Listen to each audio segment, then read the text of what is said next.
Hi, hello, and welcome to class. Welcome to English language class. Good to have you again.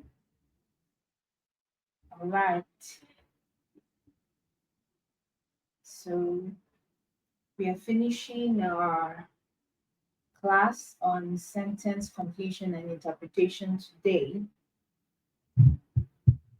and we have been looking at sentence completion and interpretation, and two classes before now we've been looking at grammar rules to help us with sentence completion and interpretation.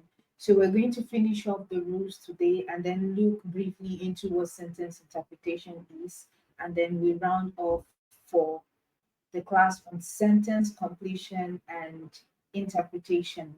All right. So for sentence completion and interpretation, like I mentioned, we've been looking at the grammatical rules or the rules to help us with sentence completion. And for the last class, we started with number 6.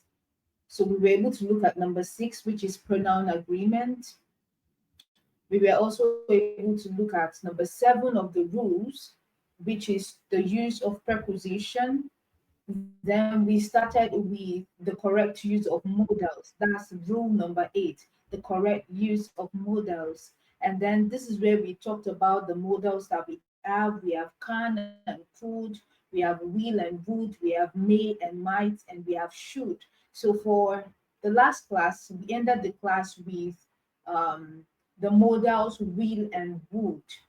Okay, so like I mentioned, we started using or we started to understand what the modals are, and I explained that can and could talk about ability and possibility, then will and would talk about future, politeness, and hypothetical. So today we are going to look at may, might, and should before we continue with the rules, and then we end the class on sentence completion and interpretation. All right, so today we are going to be starting with the modals may and might. May and might. So we have, yes, like I said, we're talking about grammatical rules and we are looking at the use of modals. So under the use of modals, we are looking at may and might. May and might. Okay, so we have may and might. Right, so when we talk about may and might, we're already familiar with the fact that these are modals. And may, both may and might talk about possibility or permission. Possibility, possibility or permission. All right. So in the case of may, of course, when we're talking about these two, and I'm saying may versus might, it means that we're comparing both of them because sometimes people seem to mix them up. They don't know which is which, they don't know what to use for what situation. So we're just trying to look at how both of them function. All right, so may versus might. Both of them in general talk about possibility or permission. All right. So when you talk about may is used for formal permission and possibility. Okay. Formal permission and possibility. All right. So you can have an example like you may leave early today. You may leave early today. All right. So we have may talking about permission. All right, that's like a formal permission, like giving permission formally.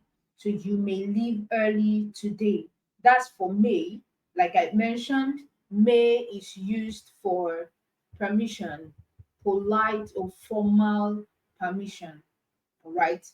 Formal permission or possibility. That's what may is used for. So when you say you may leave early today, that's like giving a formal permission. You know, it's different from you can leave early today or you should leave early today. You may leave early today. That's talking formally. Then you can say, you can also have an example like, may I ask a question? May I ask a question?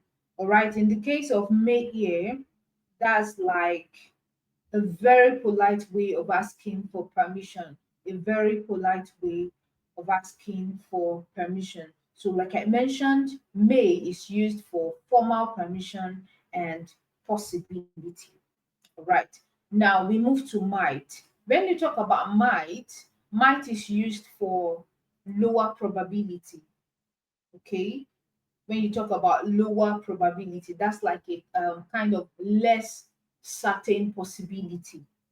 Okay, so you can have an example like, um, it might rain today. It might rain today. Okay, so when you say it might rain today, we are looking at this word might. Might here the is showing a kind of less certain possibility. You're not sure that it's going to rain. It looks like it's going to rain, but of course, the weather is not in your hand for you to determine whether it's going to rain or not. And it's not like you're a kind of prophet that can see into the future to determine whether it's going to rain or not. But usually, when it's going to rain, we can see that the clouds are darkened and all of that. There are some signals that we are going to get. So for you to now say it might rain today, it might rain today means there's a possibility of it raining, and there's also a possibility that okay, it only looks like it's going to rain, but it's not going to rain. So it might rain today. We talk of possibility, but a certain level of possibility, not a high level, okay, just less certainty. All right, it's something that you feel like okay, it's probably going to happen, but you're not sure it's going to happen. That's when you use might.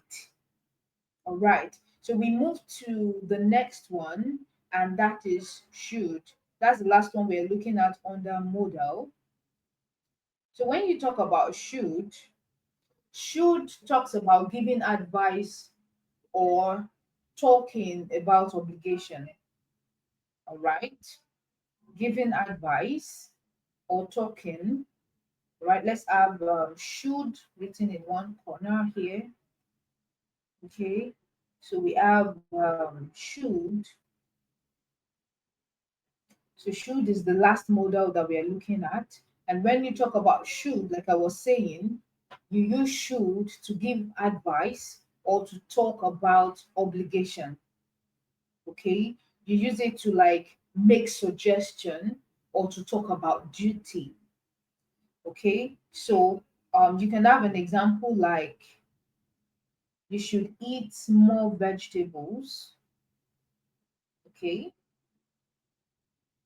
you should eat more vegetables. This is like giving advice, all right? You're not mandating it. You're not saying you must eat more vegetables. So this is like giving a piece of advice. You should eat vegetables, all right? You can also have, it should apologize for being rude. It should apologize for being rude. That's like talking about the right thing, talking about an obligation, what you should do. Okay, you should apologize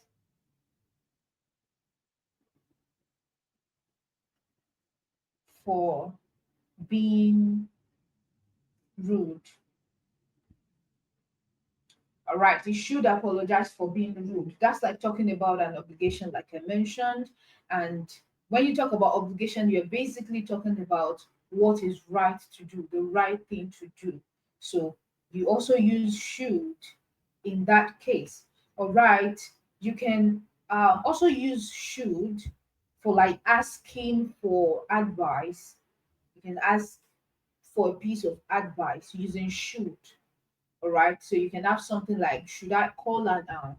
So you're waiting for your um, receiver's response on giving you a piece of advice whether you should call the person you want to call or not. So you can also use should in that manner. So we have looked at modals, and we were able to look at the modals can, could, will, would, may, might, and should.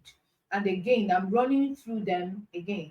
Okay, so we have can. Can talks about ability, possibility, and permission. All right, can again talks about ability, possibility, and permission. Could talks about past ability and polite request, right? Past ability and polite request. Then will talks about future action, future action. Would talks about hypothetical and polite speech, hypothetical and polite speech. Then may talks about formal permission and possibility, formal permission and possibility. Might talks about weak possibility, okay, a kind of uncertainty there. There's a possibility, but that possibility, it's not very strong. You thinking about that possibility is not very strong, so it means it's uncertain.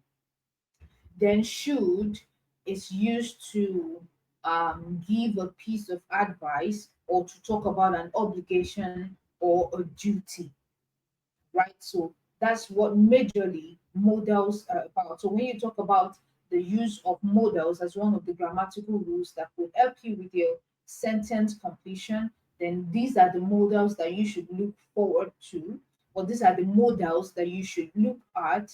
And then once you know how they function, then you will definitely be able to know how to use them in your sentences.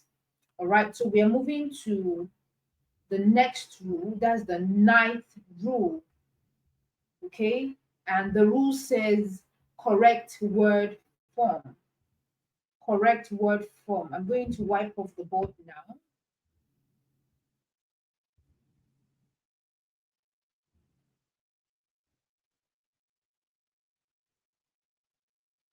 All right, so the ninth rule, correct word form. All right, so when we talk about correct word form, what are we referring to? Okay, so we're talking about the fact that words must be used in their correct grammatical form. Words must be used in their correct grammatical form. Right? When you're supposed to use a noun, you use a noun. Do not use an adjective instead of a noun. When you're supposed to use a noun instead of using an adverb. Or when you're supposed to use an adjective, do not mix it up, because there are some people that actually mix up adjective and adverb.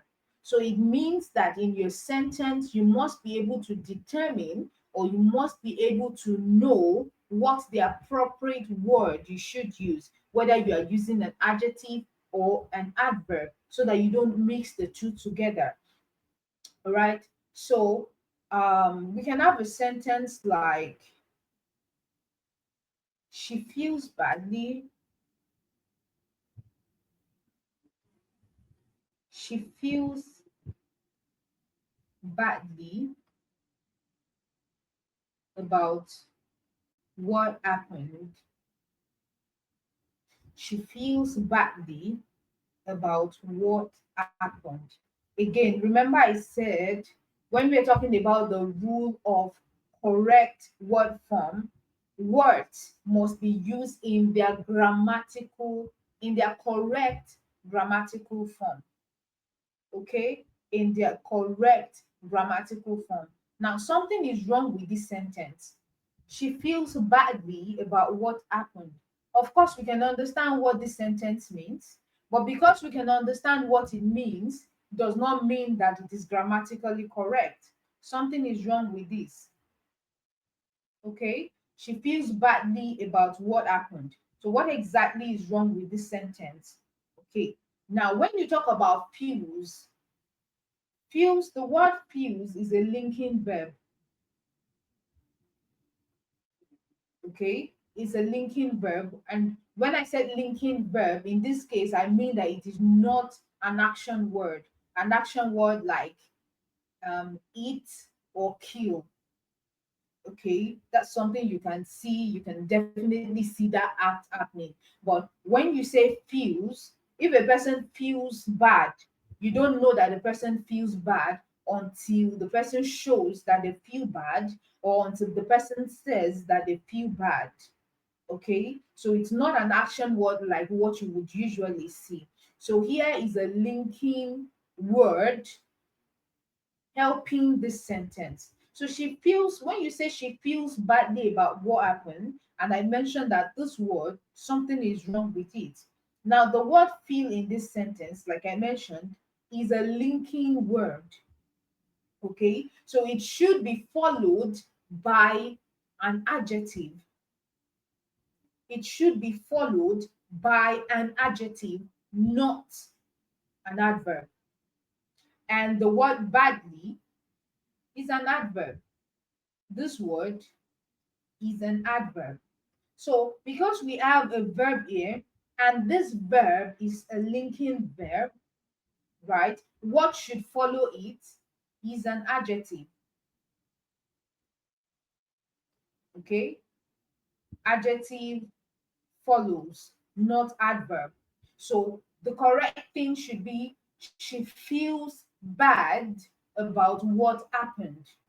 So in this sentence, you will see that badly was substituted for bad, which is supposed to be the right thing. At a first glance, or just listening to it once, you may think, okay, she feels badly. Maybe that sounds right. But it's not right because it's an adverb and it's following a linking verb. So wherever you have a linking verb, what should follow is an adjective, not an adverb. So this is what this rule is explaining. Correct word form. All words must be in their correct form. Okay, so we can see that bad and badly are from the same root, because you can find badly or you can find bad in badly. And when you see badly, you have an understanding that it has to do with the word bad, but it's not in the correct form in this sentence until you use it in the correct form before your sentence can actually be right. That's what this rule is saying. All right. So the last rule we are looking at, rule number 10. Okay. So rule number 10 is the use of conditional sentences. The use of conditional sentences. Okay. So we have use of conditional sentences. All right. When you talk about the use of conditional sentences, it means that conditional sentences express situations that depend on certain conditions. Okay, conditional sentences from the word condition. Okay, if you're familiar with words like, okay, I'm going to give you something, but on one condition. All right, so something is going to happen if you do something for me, or if you're ready to do something for me. That's you giving condition. So when we talk about conditional sentences, we are talking about something related to this. When you talk about a sentence happening based on another happening. So conditional sentences express situations that depend on certain conditions. So we are using the word condition here. All right, we're going to be giving examples so that we can understand this better. All right, but before we go too deep, there are three main types under this, three main types. So the first one is first conditional. First conditional. Okay. We have first conditional. And when you talk about first conditional, you're talking about um real possibility. Real possibility. Okay. So first conditional talks about real possibility. All right. Then we have the second conditional. The second conditional. And when you talk about the second conditional, you're talking about unreal present or future.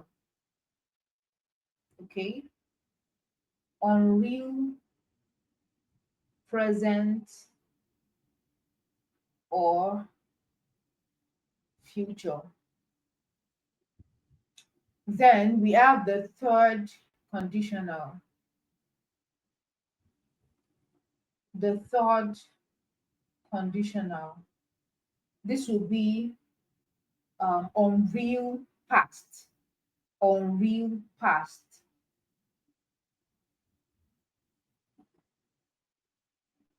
Okay, so kindly listen attentively to differentiate these three. Now, when you talk about first conditional, you're talking about real possibility. Okay, we're talking about real possibility. So in this case, it is used when something is likely to happen in the future if a certain condition is met. Okay, if a certain condition is met, then something is likely to happen in the future. Real possibility. Real possibility. Okay, so if a certain condition is met, then something is likely to happen in the future. Now, we can have an example like, for first conditional, we can have an example like, if it rains, if it rains, we will not go to school. All right. Okay. So I just explained real possibility and then something happening at the expense of another happening. There are two happenings here. All right. If it rains, then we will not go to school. So it means if a condition is met, then something is bound to happen. The condition that is meant to be met here is if it rains. So it means if it doesn't rain, then we will still go to school. So if it rains, we will not go to school. So this happening is relying on this condition, the condition of if it rains. That's what real possibility means. That's the first conditional, real possibility. So an happening depending on a condition. An happening depending on a condition. Now, for the second conditional, we have unreal, present, or future. Unreal, present, or future. All right. When you talk about unreal, present, or future, this is when we are talking about something that is unlikely to happen in the present or in the future. Unlikely to happen. Okay. Unlikely to happen. Unlikely to happen. That's like a kind of unreal situations or imaginary situations. Okay. Now you can have an example like um if I were rich, if I were rich, okay, I want to write this way so you can see it clearly. If I were rich, okay, I would travel the world.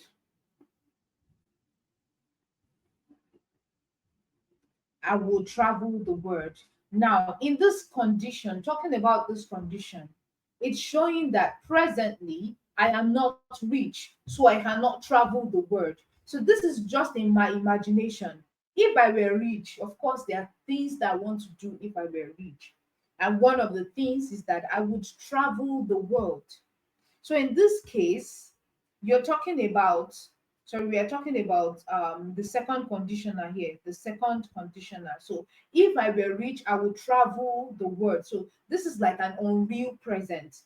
It's not happening right now, and it's not bound to happen right now. Okay. So that's like the second conditional.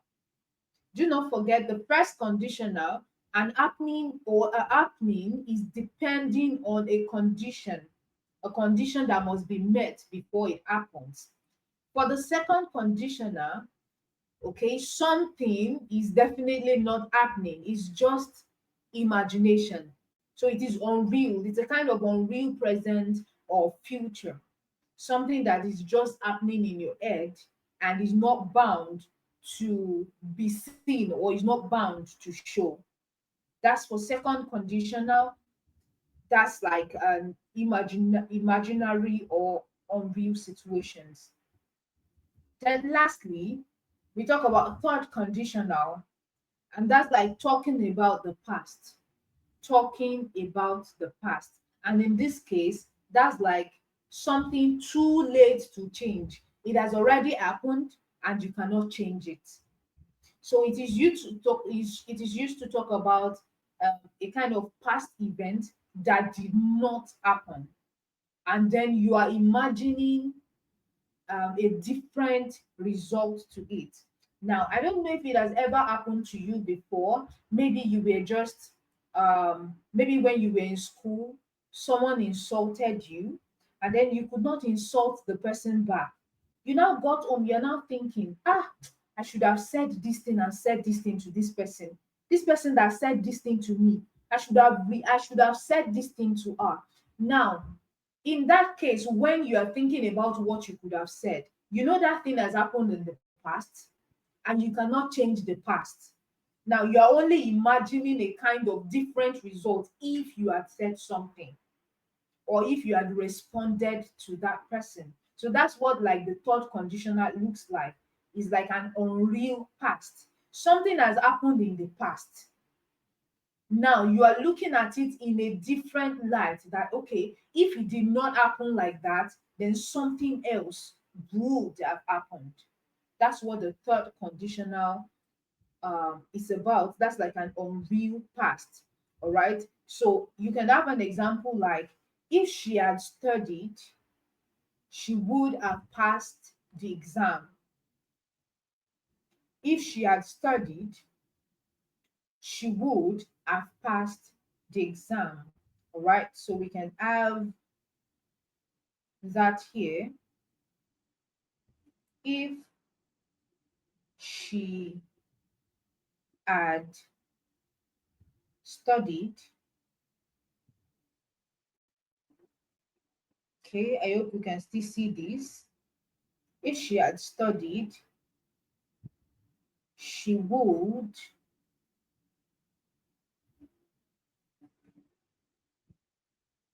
have passed the exam. She would have passed the exam. Now, we talk about unreal past. Now, that means something happened in the past. It means that she did not pass the exam. Okay. Now, we are trying to reimagine what happened in the past and we are trying to give it a different result. Please, if you are with me, drop a thumbs up so I can be sure that you are still with me. All right, thank you. Thank you. I can see you. All right, so if she had studied, she would have passed the exam. So that means that, thank you, I can see you. That means she didn't pass the exam, but you're trying to give it a different result, even though you cannot change what had happened in the past. What happened in the past is that she failed the exam, but you are now trying to talk it like if she had studied, then she would have passed the exam. So that's like an unreal past, and it is called unreal because you cannot change the past. You can only imagine what the past could have looked like.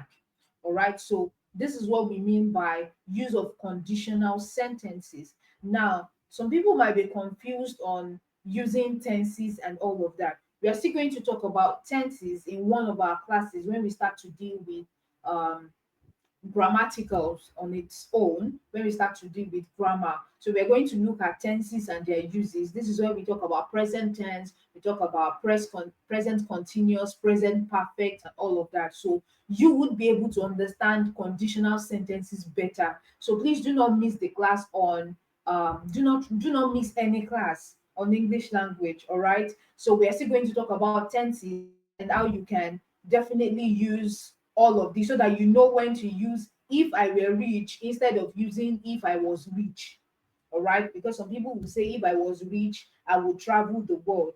So don't miss the class on grammar so that you know why it is if I were rich instead of if I was rich. All right, so this is the end for our grammatical rules for sentence completion. Okay, so we are going to briefly look into sentence interpretation. That's the last thing we are looking at before we end class on sentence completion and sentence interpretation. That means we're going to be moving to a new topic in our next class. All right, so I'm wiping off the board. Okay, so we are moving to sentence interpretation. Sentence interpretation. Now, in sentence interpretation, usually in exams, like I mentioned when we started class, and I've been saying it over and over again, that we are not just here to look at what English language looks like, we're here to prepare you for your exam. So I like to be practical so that you know what you are meeting with in your exam. Now, when we talk about sentence interpretation, you know, if you've seen past questions, you know that JAMB is not going to give you a sentence like she kills the cow, and then they are expecting you to give the literal meaning to she kills the cow. They're going to give you a kind of sentence that is going to make you doubt your sanity. It's going to make you doubt if you ever understood English at all. All right. So this is where sentence interpretation comes in. It means that most of the sentences you're going to be meeting with, they are not literal sentences that you can easily say, okay, I understand this, and this is what it practically means. Right. So in sentence interpretation, there is something that we call implied meaning. Okay. implied meaning. And for implied meaning, it means that when a sentence, when there is a sentence, the sentence does not necessarily mean what it looks like. Okay, it means the sentence is suggesting something else without directly saying it. So you should have heard something like, okay, so what are you now implying? Someone would say something, and then you're like, okay, after everything you said, what are you now implying? So that's where the word implied meaning comes in. Implied means there is a sentence, but that sentence is not saying directly what it wants you to understand. So you have to decode what the sentence is saying on your own. This is basically what sentence interpretation is. Now, if, for instance, you have a sentence like, um, okay, let me paste this so that we can all see it. We have an example. We're trying to explain what implied meaning is. All right. Okay, so here we have a sentence and it says, wow, this test was really easy. James said, rolling his eyes. James said, rolling his eyes. Now, something is wrong. Okay.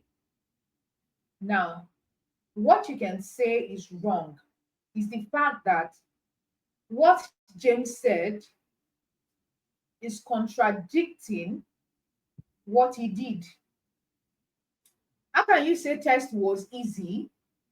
Okay, you even used an exclamation. Wow, this test was really easy. But at the end of it, you were rolling your eyes. Okay, now this could help us imply something. Okay, this could help us imply something. And does it actually really mean that the test was easy? No. The rolling of his eyes, like I mentioned, has contradicted what he said. Okay, so it means the test was not easy. He was just being sarcastic. You should have heard of the word sarcastic, making use of sarcasm, saying words that are opposite to what you mean. So he was just being sarcastic. Now, what he means is not in what he said. Okay? His action helps you decode what is implied by what he said. This is what we mean by implied meaning. This is what we mean by implied meaning. Now, you can have another sentence like, Sarah checked her watch and sighed as she waited for the bus. Okay? Sarah checked her watch and sighed as she waited for the bus. Let me have that on the board so we can see it too.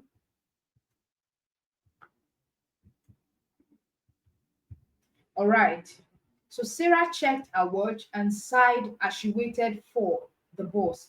Now, this sentence has communicated, but what the sentence wants you to know, you do not know it yet until you are able to decode what the sentence is. Of course, the literal meaning was that Sarah checked her watch and then she sighed while she waited for the bus. So it means something happened. And how can you decode what happened? How can you imply or infer meaning from this sentence? Okay, so it means that the sentence does not directly say, or the sentence basically does not directly say that Sarah is impatient or frustrated, but that is what it means. That's what the sentence is implying.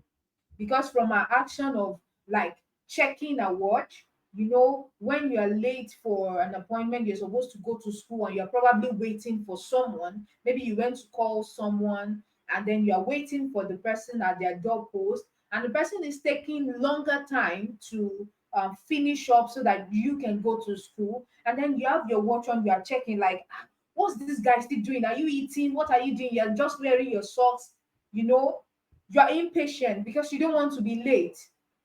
You don't want to be late to school, yet you have to wait for that person. So you are like, "Ah, what are you still waiting for? Or what are you still doing?" All right. So that's like being impatient, or you're frustrated already. But your action or the sentence does not directly depict that Sarah is impatient or frustrated.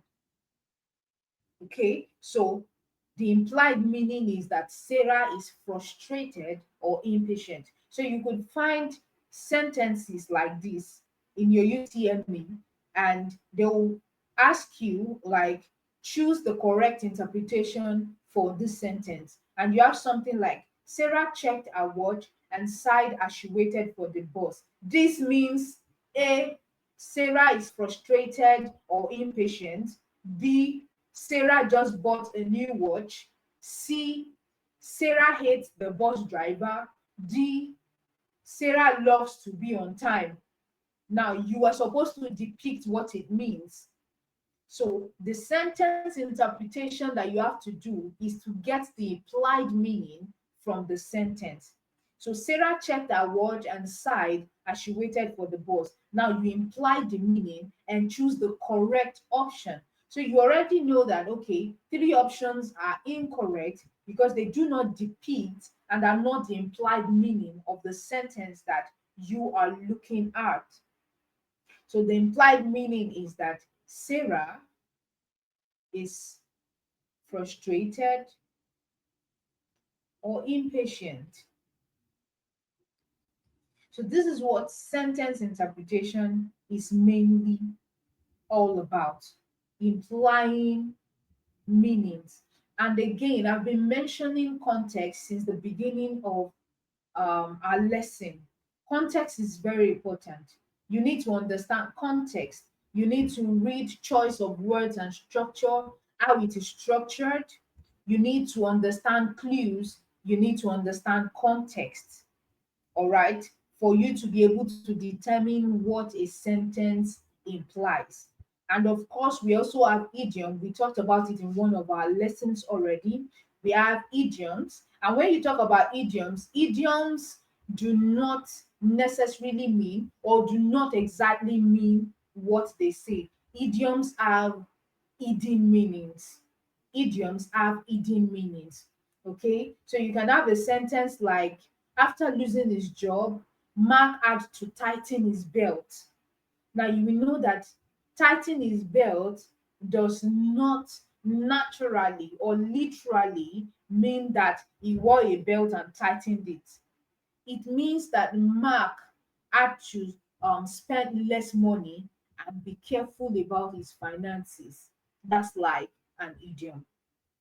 All right. So this is what sentence interpretation is majorly about. So the sentence interpretation is just determining how you can imply meaning from a plain sentence. All right. So we have come to the end of the class.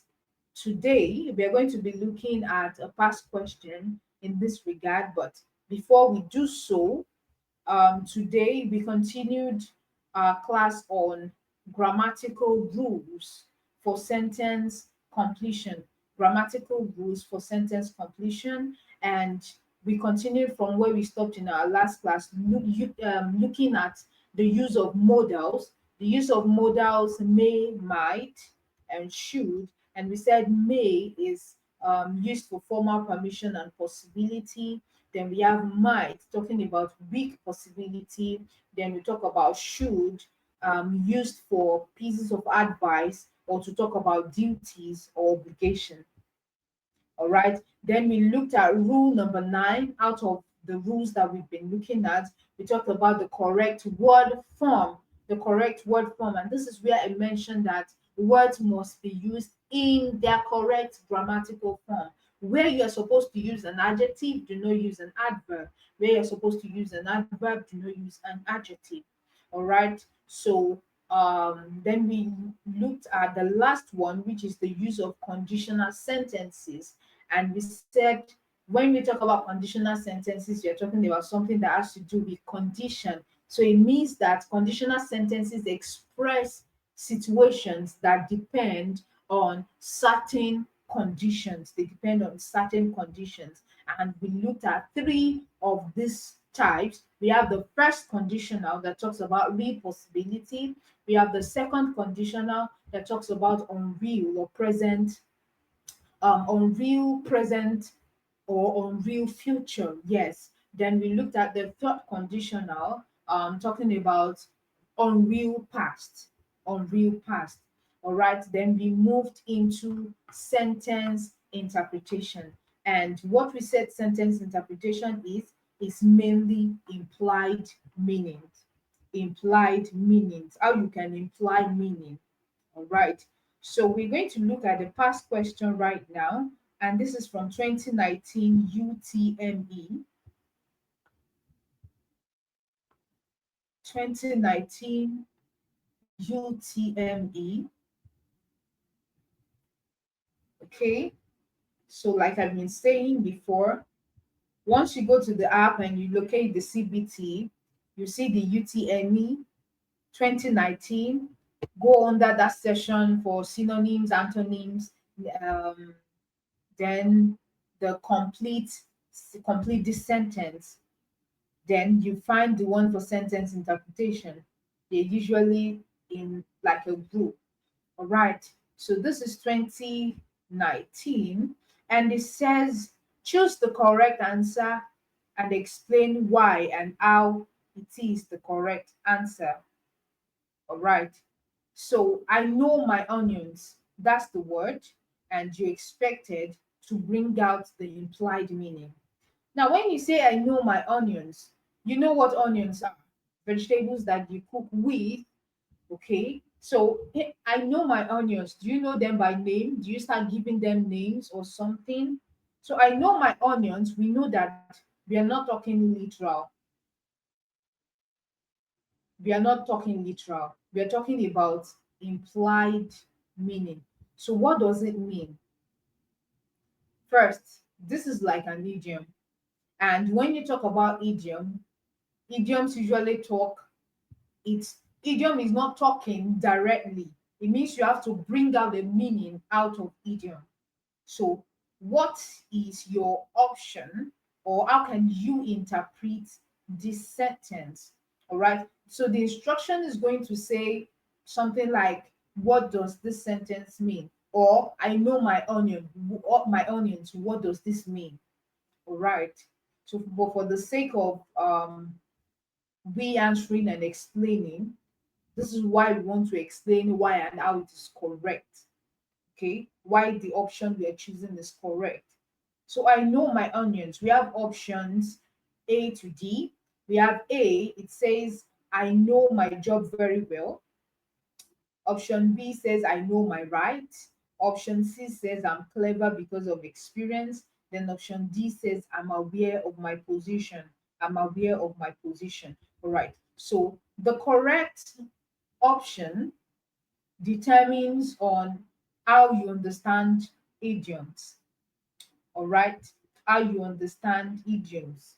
So like I said, this is like an idiom, and to know one's onions means to be very knowledgeable or skilled in a particular area. All right. So if a person is an expert in a particular field or profession, they can claim that they know their onions. Okay, so from that explanation or from that meaning, what option is the right one for us?